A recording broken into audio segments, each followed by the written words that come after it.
बच्चों, कनेक्टेड में आपका स्वागत है।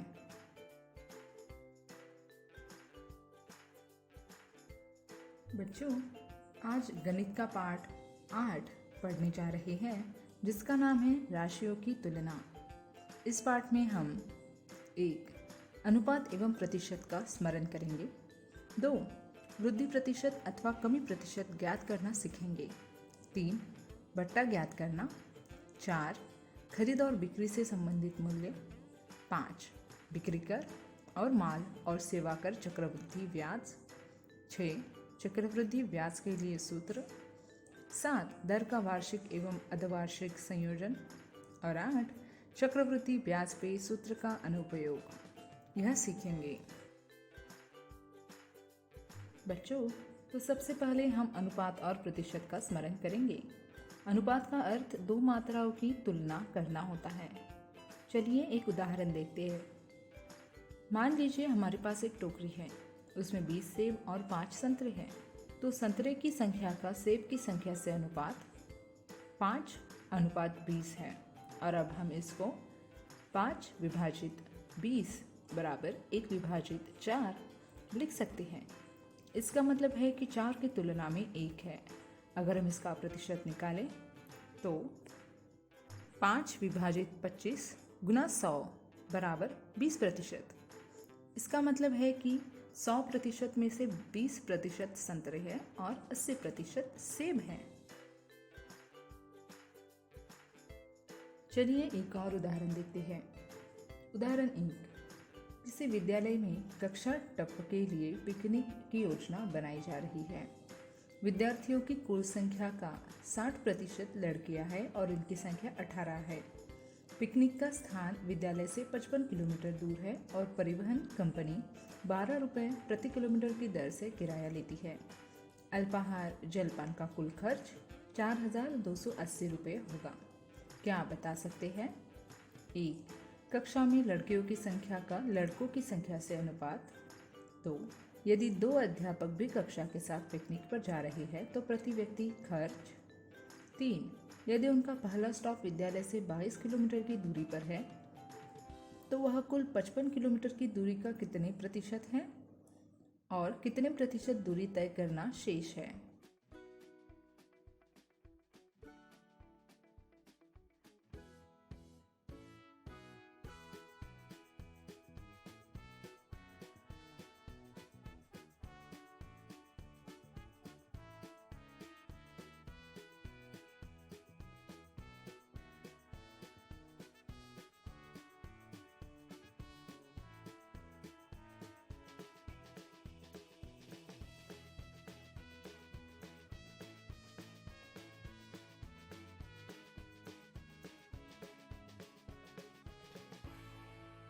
बच्चों, प्रश्नावली 8.1 के प्रश्न हल करके अगली कक्षा में अपने अध्यापक महोदय से चेक कराएं। अब बच्चों, हम वृद्धि प्रतिशत अथवा कमी प्रतिशत का ज्ञात करेंगे। हम इसे उदाहरण सहित पढ़ेंगे। उदाहरण 2। पिछले वर्ष के एक स्कूटर का मूल्य ₹34,000 था। एक वर्ष बाद इसके मूल्य में 20% की वृद्धि हो गई। स्कूटर का नया मूल्य क्या है? तो बच्चों, इसका उत्तर देखते हैं। राशि के अनुसार हमें वृद्धि निकालनी है तो हम 20 विभाजित 100 गुना 34,000 बराबर 6,800। नया मूल्य निकालने के लिए हम पुराने मूल्य में वृद्धि को जोड़ देंगे। 34,000 अधिक 6,800 बराबर 40,800। इसी प्रकार मूल्य में ह्रास प्रतिशत से यथार्थ ह्रास ज्ञात कर और इसे वास्तविक मूल्य में से घटाने पर नया मूल्य होगा। मान लीजिए बिक्री में वृद्धि करने के लिए स्कूटर का मूल्य 5% घटा दिया गया। तब आइए स्कूटर का मूल्य ज्ञात करते हैं। स्कूटर का मूल्य है अभी 34,000 रुपये। मूल्य की कमी है 34,000 का 5%। तो 34,000 गुना 5 विभाजित 100 बराबर 340 गुना 5 बराबर 1,700 रुपये। तो मूल्य की कमी होगी 34,000 ऋण 1,700 बराबर 32,300। अब हम बट्टा ज्ञात करेंगे। किसी वस्तु के अंकित मूल्य में दी जाने वाली छूट को बट्टा कहते हैं। यह सामान्यतः ग्राहकों की खरीदारी के लिए आकर्षित करने के लिए अथवा सामान की बिक्री में वृद्धि करने के लिए दिया जाता है। आप अंकित मूल्य में से विक्रय मूल्य को घटाकर बट्टा ज्ञात कर सकते हैं। इसलिए बट्टा बराबर अंकित मूल्य माइनस विक्रय मूल्य। इसको समझने के लिए भी हम एक उदाहरण लेंगे। उदाहरण 3, 840 रुपये अंकित मूल्य वाली एक वस्तु 714 रुपये में बेची गई। बट्टा और बट्टा प्रतिशत का ज्ञात कीजिए। बच्चों, हम बट्टा निकालते हुए अंकित मूल्य में से बचे हुए मूल्य को घटाते हैं। 840 माइनस 714 बराबर 126। 126 रुपये हमारा बट्टा है। और बट्टा प्रतिशत निकालने के लिए हम 126 विभाजित 840 गुना 100 बराबर 15%। 15% हमारे बट्टा प्रतिशत है। चलिए बच्चों, अब हम प्रतिशत का आकलन के बारे में जानें। एक दुकान पर आपका बिल रुपये 577.80 है और दुकानदार 15% बट्टा भी प्रदान करता है। आप भुगतान की जाने वाली राशि का आकलन कैसे करेंगे? 1. बिल को 577.8 रुपये की निकटतम दहाई में पूर्णांकित कीजिए, अर्थात 580 रुपये। इसका 10% ज्ञात कीजिए, अर्थात 10 विभाजित 100 गुना 580 रुपये बराबर 98 रुपये। सॉरी बच्चों, 58 रुपये। 3. इसका आधा लीजिए, अर्थात 1 विभाजित 2 गुना 58 बराबर 29। 1, 2 और 3 की राशियों को जोड़िए। जोड़ने पर रुपये 87 प्राप्त होते हैं। इसलिए आप अपने बिल की राशि को 87 रुपये अथवा 85 रुपये कम कर सकते हैं। इस प्रकार बिल की राशि का सन्निकट मान रुपये 495 होगा। 1. इसी बिल राशि का 20% बट्टे से आकलन करने का प्रयास कीजिए। 2. 375 रुपये का 15% ज्ञात करने का प्रयास कीजिए। बच्चों, अब हम बिक्री और खरीद से संबंधित मूल्य के बारे में पढ़ेंगे। अगर विक्रय मूल्य क्रय मूल्य से ज़्यादा होता है तो हमें लाभ होता है और हम लाभ प्रतिशत निकालते हैं। मगर अगर क्रय मूल्य विक्रय मूल्य से ज़्यादा होता है तो हमें हानि होती है और हम हानि प्रतिशत निकालते हैं। हम इसको भी एक उदाहरण से ही समझेंगे। उदाहरण 5, सोहन ने एक पुराना रेफ्रिजरेटर 2500 रुपये में खरीदा। उसने 500 रुपये उसकी मरम्मत पर खर्च किए और 3300 रुपये में बेच दिया। उसका लाभ अथवा हानि प्रतिशत ज्ञात कीजिए। उत्तर: क्रय मूल्य 2500 अधिक 500 बराबर 3000। क्रय मूल्य ज्ञात करने के लिए ऊपरी खर्चे जोड़े जाते हैं। विक्रय मूल्य 3300 रुपये। जैसा कि विक्रय मूल्य क्रय मूल्य से ज़्यादा है, उसे हम 3300 से माइनस करेंगे 3000 बराबर 300 का लाभ हुआ। इसी प्रकार 3000 पर उसे 300 रुपये का लाभ हुआ। 100 रुपये पर उसे कितना लाभ होगा? लाभ बराबर 300 विभाजित 3000 गुना 100 बराबर 10%। उदाहरण 6, दुकानदार ने 200 बल्ब 10 रुपये प्रति के दर पर खरीदे। उसमें से 5 बल्ब खराब थी और उन्हें फेंकना पड़ा। बचे हुए बल्बों को 12 रुपये प्रति दर से बेचना पड़ा। लाभ और हानि बताइए और साथ ही साथ प्रतिशत भी निकालिए। उत्तर: 200 बल्ब का क्रय मूल्य 200 गुना 10 बराबर 2000 रुपये। जो 5 बल्ब खराब निकले उसका 200 माइनस 5 बराबर 195। इन 195 बल्ब को हमने 12 रुपये प्रति दर पर बेचा, तो 195 गुना 12 बराबर 2340। जहाँ विक्रय मूल्य क्रय मूल्य से ज़्यादा है और इसलिए लाभ हुआ है, और लाभ निकालने के लिए हम विक्रय मूल्य में से क्रय मूल्य को हटा देते हैं, तो 2340 माइनस 2000 बराबर 340। हमें यहाँ 340 रुपये का लाभ हुआ है। हम इसकी लाभ प्रतिशत निकालते हैं। 340 विभाजित 2000 गुना 100 बराबर 17%। किसी वस्तु की बिक्री पर बिक्री कर सेल्स टैक्स या फिर एसटी सरकार द्वारा वसूला जाता है। यह दुकानदार द्वारा ग्राहक से लिया जाता है और सरकार को दिया जाता है, इसलिए यह हमेशा वस्तु के विक्रय मूल्य पर लगता है और बिल की राशि में जोड़ दिया जाता है। एक अन्य प्रकार का कर है जो वस्तु के मूल्य में वैल्यू एडेड टैक्स या वैट के नाम से जुड़ता है। 1 जुलाई 2017 से भारत सरकार ने जीएसटी लागू किया है, जो माल और सेवा कर का संक्षिप्त रूप है। यह कर माल के आपूर्ति या सेवा या दोनों पर लगाया जाता है। उदाहरण 8, बिक्री कर ज्ञात करना। किसी दुकान पर एक जोड़ी रोलर स्टेक्स यानी पहियों पर घूमने वाला जूता का मूल्य 450 रुपये था। वसूले गए बिक्री कर की दर 5% थी। बिल की देय राशि ज्ञात कीजिए। तो बच्चों, 100 पर भुगतान किया गया 5 रुपये था, जो कि कर था।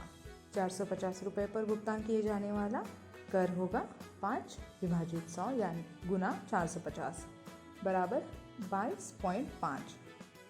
तो बिल की देय राशि हुई क्रय मूल्य अधिक बिक्री कर बराबर 450 अधिक 22.5 बराबर 472.5। उदाहरण 9, वैट। वहीदा ने एक कूलर 10% कर सहित रुपये 3,300 में खरीदा। वैट के जुड़ने से पहले का कूलर का मूल्य ज्ञात कीजिए। उत्तर, मूल्य में वैट भी शामिल है। अंततः 10% वैट का अर्थ है कि यदि वैट रहित मूल्य 100 रुपये होगा तो वैट सहित मूल्य रुपये 110। अब यदि वैट सहित मूल्य 110 रुपये है तो वास्तविक मूल्य होगा 100 रुपये। अंततः जब कर सहित मूल्य 3,300 रुपये है तो वास्तविक मूल्य होगा 100 विभाजित 110 गुना 3,300 यानी कि 3,000 रुपये। उदाहरण 10, सलीम एक वस्तु की खरीदी करता है जो कि 784 रुपये, जिससे 12% जीएसटी है। बिना जीएसटी के वस्तु की कीमत क्या होगी बताइए। मान लीजिए वस्तु का मूल्य बिना जीएसटी 100 रुपये था। अगर उस पर जीएसटी लगाए तो 100 अधिक 12 112 हो जाता है। और अगर हम इसकी सही बस मूल्य निकालें तो 100 विभाजित 112 गुना 784 बराबर 700। वस्तु की उचित मूल्य है 700 रुपये। शायद आपको इस प्रकार के कथन मिले होंगे। बैंक में एफडी पर 1 वर्ष का ब्याज 9% वार्षिक की दर से, या बचत खाते पर ब्याज की दर 5% वार्षिक। बैंक अथवा डाकघर जैसी संस्थाओं के पास जमा किए धन पर इन संस्थाओं द्वारा भुगतान किया जाता है। अतिरिक्त धन ब्याज कहलाता है। जब व्यक्ति धन उधार लेते हैं तो उनके द्वारा भी ब्याज का भुगतान लिया जाता है। हम साधारण ब्याज का परिकलन करना पहले से ही जानते हैं। उदाहरण 10, रुपये 10,000 की राशि 15% वार्षिक ब्याज पर 2 वर्ष के लिए उधार ली जाती है। इस राशि पर साधारण ब्याज और 2 वर्ष के अंत में भुगतान की जाने वाली राशि ज्ञात कीजिए। उत्तर, 100 रुपये पर 1 वर्ष के लिए देय ब्याज होगा 15 रुपये। तो इसीलिए 10,000 का 1 वर्ष का ब्याज 15 विभाजित 100 गुना 10,000 बराबर 1,500। 2 वर्ष का ब्याज 1,500 गुना 2 बराबर 3,000। 2 वर्ष के अंत में भुगतान की जाने वाली राशि बराबर मूलधन अधिक ब्याज यानी कि 10,000 अधिक 3,000 यानी कि 13,000 रुपये। सामान्यतः लिया जाने वाला अथवा भुगतान किए जाने वाला ब्याज कभी साधारण नहीं होता। ब्याज का परिकलन पिछले वर्ष की राशि पर किया जाता है। इसे ब्याज का संयोजन अथवा चक्रवृद्धि ब्याज कहा जाता है। चक्रवृद्धि ब्याज का परिकलन 8% ब्याज की दर से हिना 2 वर्ष के लिए 20,000 रुपये उधार लेती है, जबकि ब्याज वार्षिक संयोजित होता है। 2 वर्ष के अंत में चक्रवृद्धि ब्याज एवं उसके द्वारा भुगतान की जाने वाली राशि ज्ञात कीजिए। असलम ने अध्यापक से पूछा कि क्या इसका अर्थ यह है कि उन्हें प्रत्येक वर्ष का ब्याज अलग अलग ज्ञात करना चाहिए। तो अध्यापक ने कहा हाँ, और उसे निम्नलिखित चरणों का उपयोग करने के लिए सुझाव दिया। 1 वर्ष का साधारण ब्याज ज्ञात कीजिए। मान लीजिए प्रथम वर्ष का मूलधन P1 है। यह P1 बराबर 20,000, SI1 बराबर 8% वार्षिक दर से प्रथम वर्ष का साधारण ब्याज होगा गुना 20,000 गुना 8 विभाजित 100 यानी कि 1,600 रुपये। 2, तत्पश्चात भुगतान की जाने वाली अथवा प्राप्त की जाने वाली राशि ज्ञात कीजिए। यह दूसरे वर्ष के लिए मूलधन बन जाता है। प्रथम वर्ष के अंत में राशि P1 अधिक SI1 बराबर 20,000 अधिक 1,600 बराबर 21,600 जो कि दूसरे वर्ष का मूलधन है। 3, इस राशि पर दूसरे वर्ष का ब्याज ज्ञात कीजिए। SI2 बराबर 8% वार्षिक दर से दूसरे वर्ष का साधारण ब्याज बराबर 21,600 गुना 8 विभाजित 100 बराबर 1,728। 4, दूसरे वर्ष के अंत में भुगतान की जाने वाली अथवा प्राप्त की जाने वाली राशि ज्ञात कीजिए। दूसरे वर्ष के अंत में राशि बराबर P2 अधिक SI2 बराबर 21,600 अधिक 1,728 बराबर 23,328। कुल देय ब्याज बराबर 1,600 अधिक 1,728 बराबर 3,328। रीता ने पूछा कि क्या ब्याज की राशि साधारण ब्याज के लिए भिन्न होगी। अध्यापक ने उसे 2 वर्ष का साधारण ब्याज निकालने के लिए और स्वयं अंतर महसूस करने के लिए सुझाव दिया। 2 वर्ष का साधारण ब्याज 20,000 गुना 8 गुना 2 विभाजित 100 बराबर 3,200। रीटा ने कहा कि चक्रवृद्धि ब्याज के कारण हिना को 128 रुपये का अधिक भुगतान करना पड़ेगा। आइए अब हम साधारण ब्याज और चक्रवृद्धि ब्याज में अंतर देखते हैं। 100 रुपये से शुरू करते हैं। चार्ट को पूरा करने का प्रयास कीजिए। ध्यान दीजिए कि 3 वर्ष में साधारण ब्याज से प्राप्त ब्याज 130 माइनस 100 बराबर 30। चक्रवृद्धि ब्याज से प्राप्त ब्याज 133.8 माइनस 100 बराबर 33.1। चक्रवृद्धि ब्याज के लिए सूत्र का निर्माण करना। A equals to P in bracket 1 plus in bracket R divided by 100 bracket complete raise to the power n and compound interest equals to A minus P। उदाहरण 12,600 रुपये का 2 वर्ष के लिए 10% वार्षिक दर से चक्रवृद्धि ब्याज ज्ञात कीजिए जबकि ब्याज वार्षिक संयोजक होता है। दर का वार्षिक अथवा अर्धवार्षिक संयोजन। उदाहरण 10,000 की राशि का 1 वर्ष और 3 महीने के लिए 8.5% वार्षिक दर से निवेश करने पर चक्रवृद्धि ब्याज ज्ञात कीजिए जबकि ब्याज वार्षिक संयोजित होता है।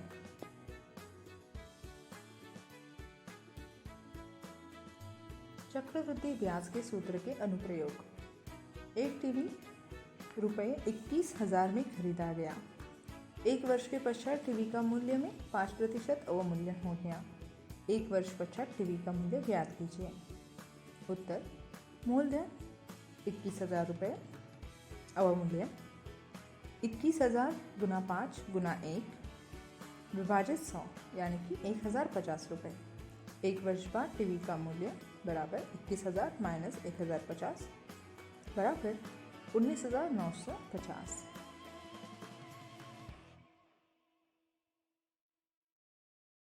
तो बच्चों यह चैप्टर यहीं पर ख़त्म होता है। अब हम उपयुक्त प्रश्नों के अतिरिक्त प्रश्न हल करेंगे जो आप अपनी पुस्तक में लिखेंगे। तो प्रश्न इस प्रकार है। 1, जब 25% छूट दी जा रही थी तो राहुल ने एक स्वेटर खरीदा और उसको 30 रुपये ज़्यादा में बेचा। तो बताइए छूट से पहले स्वेटर का मूल्य क्या था। 2, अगर एक अलमारी को 4,000 रुपये में खरीदा गया और 5,000 रुपये में बेच दिया गया तो हमें लाभ होगा या हानि। साथ ही साथ लाभ और हानि का प्रतिशत बताइए। 3, एक कक्षा में 20 बच्चे हैं, उनमें से 15 लड़कियां हैं और 5 लड़के हैं। बताइए लड़कों से लड़कियों की संख्या कितनी होगी। अनुपात और साथ ही साथ प्रतिशत भी निकालिए।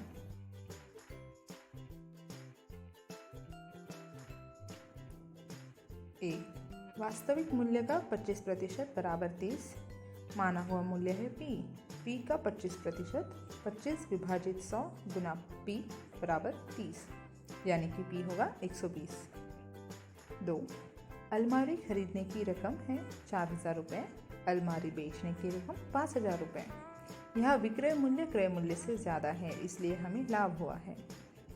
लाभ प्रतिशत निकालने के लिए पहले हम क्रय मूल्य से विक्रय मूल्य को घटा देंगे। 5,000 माइनस 4,000 बराबर 1,000। इसमें लाभ प्रतिशत होगा 1,000 विभाजित 4,000 गुना 100 बराबर 25%। 3. लड़कों से लड़कियों की संख्या होगी 5:15 बराबर 5 विभाजित 15 बराबर 1 विभाजित 3। इसका प्रतिशत होगा 5 विभाजित 20 गुना 100 बराबर 25%।